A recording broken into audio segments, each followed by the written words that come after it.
who we are, why we're here, and what our relationship to him should be. And then, so there was a hadith when we were trying to figure out, we started out with this series thinking about rights between man and man. And we didn't really think about the rights of the creator because it's just kind of something I don't know, I just didn't think about it. But then I was guided to a hadith that explicitly speaks to this issue. And ironically, it's the only text that I could find that speaks about a mutual rights between Allah and his creator, because it's not really laid out that way in the Quran, and I couldn't find anywhere else. So in this hadith that's reported by Mu'adh bin Jabal, may Allah be pleased with him, he said he was riding behind the Prophet sallallahu alaihi wasallam on a donkey, and he said to me, "O Mu'adh, do you know what is the right of Allah on his slaves, and what is the right of the slaves upon Allah?" And he responded, "Allah, his messenger, know best." Prophet Muhammad, peace and blessings be upon him, said, "The right of Allah upon his slaves is to worship him alone and never to associate anything with him. The right of the slaves upon him is not to punish any person who does not associate anything with him." So basically that Allah deserves worship, and that none should be share in that worship with him. And then as a result of you doing that, Allah will not punish you for following that commandment. And that is the only rights that Allah has outlined in that way, or at least that we could find. So if you know something else in the question and answer, please feel free to share. And that's the only thing Allah has, in that reciprocity, that's what Allah has called upon us. That he promises us that he won't punish us if we do what he tells us to do in that way. I think what's even and continues to be interesting in this hadith is that then Mu'adh asked Prophet Muhammad, peace and blessings be upon him, if he could share these glad tidings with the people. And the Prophet sallallahu alaihi wasallam told him, "No, do not inform them lest they rely on this promise and lapse in their service to him." So the idea being that it is not enough to say I worship Allah and I associate none with him. Like that declaration is a part of our faith, but it's this first step. Then the next, everything after that is a demonstration of that declaration. And the Prophet, in his wisdom, he didn't want us to only know that, because then we might rely only on that declaration, but that's not enough to affirm the declaration that we're making. So just keep that in mind. So now that we understand what the rights of Allah are or is, how do we fulfill those rights? And so here are I'm just going to go through some examples that Allah has identified in the Quran and in the Hadith for our reference. So in Surah 2, Ayat 78, it says, "And strive for Allah with the striving due to him. He has chosen you and has not placed upon you in the religion any difficulty. It is the religion of your father Abraham. Allah named you Muslims before in former scriptures and in his revelation, that the messenger may be a witness over you and you may be witnesses over the people. So establish prayer and give zakat and hold fast to Allah. He is your protector, and excellent is the protector, and excellent is the helper." So here Allah is giving us clues as to how we can then demonstrate how the fulfillment of those rights. So one of those clues is to establish prayer, the salat, and to give zakat, to giving of the charity to the less fortunate, and how that is prescribed for us, and to hold fast to Allah. So to the proper regards of Allah, to trust in Allah, to call on Allah, to lean on Allah for everything. So in that is an illustrative example of how we can fulfill one of the ways. In the hadith reported by Abu Hurairah, may Allah be pleased with him, a Bedouin came to the Prophet, peace and blessings upon him, and said, "Tell me of such a deed as will make me enter paradise if I do it." And the Prophet sallallahu alaihi wasallam said, "Worship Allah and worship none along with him. Offer the 5 prescribed compulsory prayers perfectly. Pay the compulsory zakat and fast the month of Ramadan." The Bedouin said, "By him in whose hand is my life, I will not do more than this."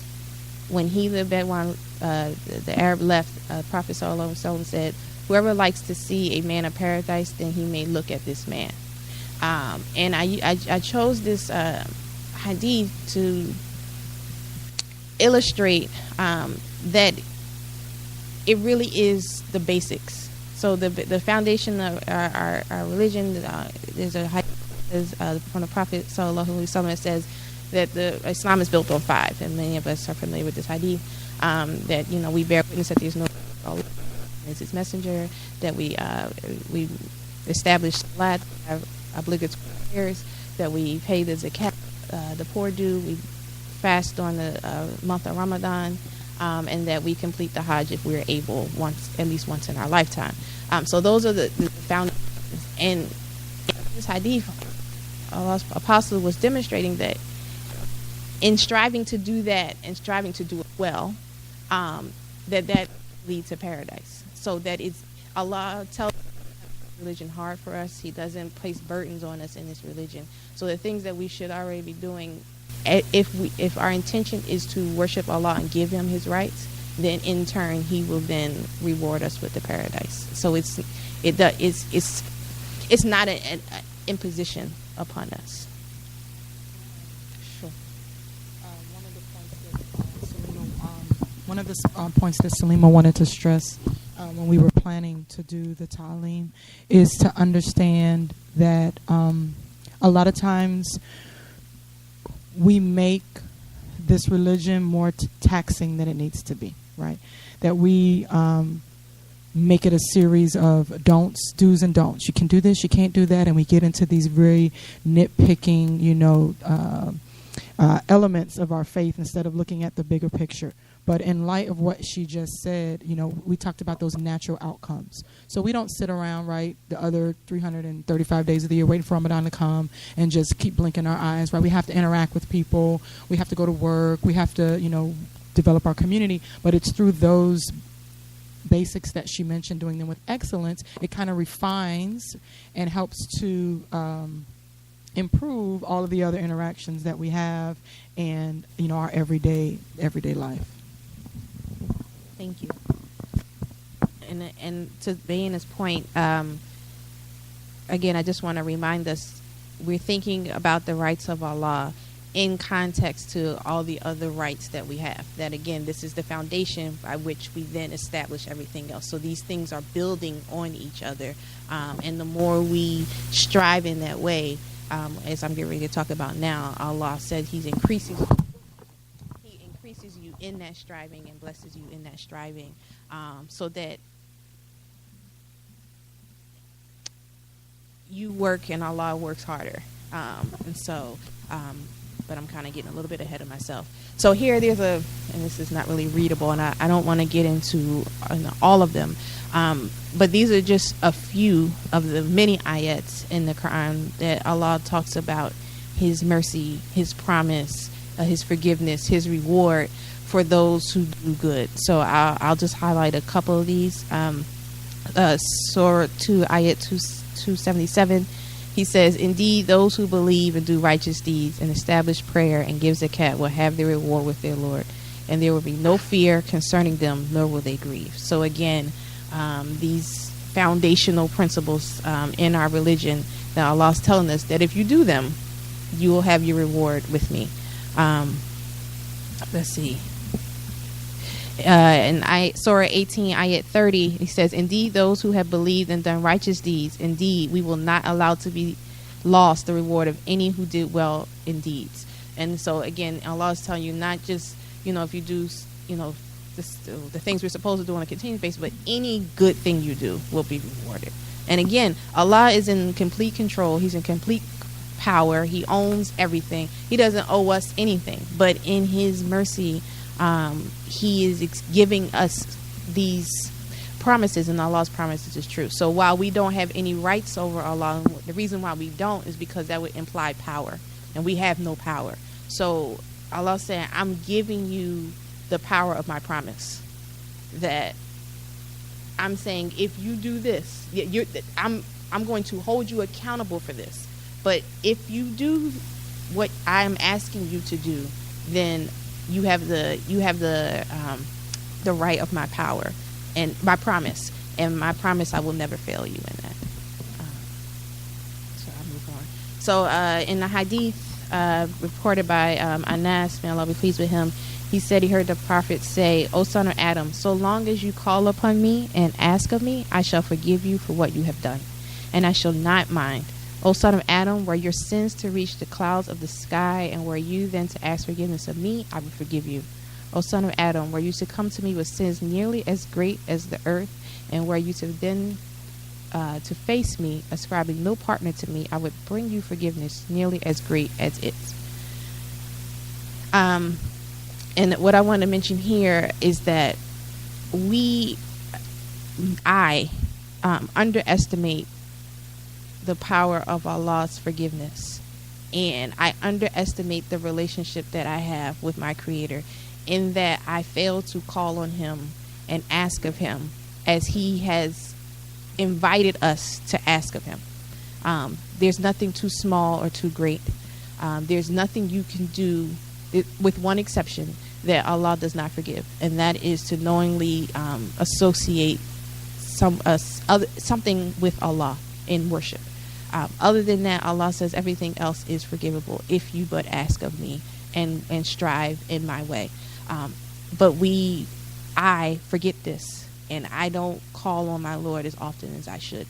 And so here, this hadith reminds me that there is nothing too great for Allah, and to think that anything I could do would be too great for Allah is to not have a right estimation of my Creator. There's another hadith, I think I have it at the end, but I'll mention it here, where it was reported that Allah said that I am to my creation what they think of me. So if I perceive my Lord to be forgiving, if I perceive Him to be merciful, if I perceive Him to wanting to see my success, that will impact how I interact with my Creator. But if I perceive Him to be punishing, if I perceive Him to be judgmental in the way that we perceive judgmental, such that if I perceive Allah that way, then I will continue to do wrong because I feel like there's no redemption for me. And I hope I'm not stepping on your toes here. Right. So I'm just right. So I'm just talking just in this, in that, of course, that will extend out. But and I hope I'm not infringing on Fatima's part because I'm not sure which story. But even Shaitan, the devil, he asked of Allah, and Allah granted his request. So he had a just estimation of his Lord, and that he knew that he could request of his Lord and Allah would respond. So surely I can do nothing on that level of Shaitan that I cannot ask my Lord for. So I just wanted to put that out in terms of the bounty of Allah's mercy upon His creation that He owes nothing to. So another hadith that was reported by Abdullah bin Abbas. It says he was talking to the Prophet ﷺ, who said, "Young man, I shall teach you some words of advice. Be mindful of Allah, and Allah will protect you. Be mindful of Allah, and you will find Him in front of you. If you ask of Allah. If you seek help of Allah. Know that if the nation were to gather together to benefit you with anything, it would benefit you only with something that Allah had already prescribed for you. And if they gather together to harm you with anything, they will harm you only with something Allah had already prescribed for you. The pens have been lifted and the pages have dried." And another hadith I wanted to share here because it gives a little bit more context. It says, "Be mindful of Allah. You will find Him before you. Get to know Allah in prosperity, and He will know you in adversity. Know that what has passed you was not going to befall you, and that what has befallen you was not going to pass you by. And know that victory comes with patience, relief with affliction, and ease with hardship." So even in your trials, the inherent to the trials is your victory, and that Allah has established that for you. So again, as we make sure so again, I want to keep reiterating, as we think about rights, if we have just estimation of the one who establishes the rights, then it will be less difficult for us to fulfill the rights we owe others. And as an extension, because of Allah's mercy, that when we extend, Allah extends back to us